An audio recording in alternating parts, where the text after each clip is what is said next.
The Lance Armstrong interview with Oprah now, and the one question that broke him down, was it a glimpse of the man behind the lying? And did it make any difference for investigators watching too? Here's ABC's Neil Karlinski. We now know that living a lie and pulling off one of the greatest cheating scandals in sport was as much a part of Lance Armstrong's DNA as riding a bike.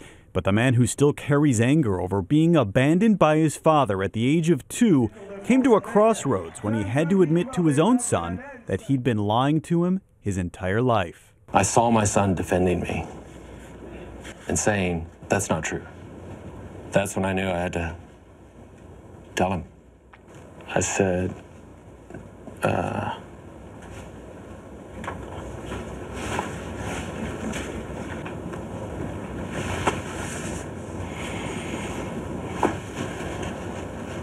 don't defend me anymore.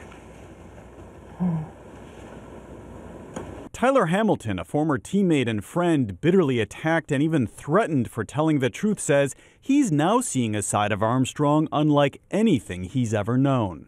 It's almost like I saw, over the last 2 nights that it's like the new Lance, or the Lance he hopes to be, and the old Lance kind of fighting within each other. You can see it. It's like a battle. This is heavy, and this is messy, and this is not something that I can sit with you and leave and go, okay, we're all good. Armstrong told Oprah he's now in therapy and sees how, quote, sick some of his actions were. But it isn't just some old version of himself. That arrogant Twitter photo boasting of his tour wins even after he'd been stripped was just 2 months ago. That was just more defiance. And you know what's scary is I actually thought it was a good idea. He acknowledged that his ex-wife Kristen knew of his cheating and encouraged him to not only stop, but to come clean. He never did, until he lost everything and was backed into a corner. Will you rise again? I don't know. And Neil Karlinski is with us here in New York. He's been with us all week on this. And Neil, you talked with anti-doping officials who've watched this interview as closely as you have now.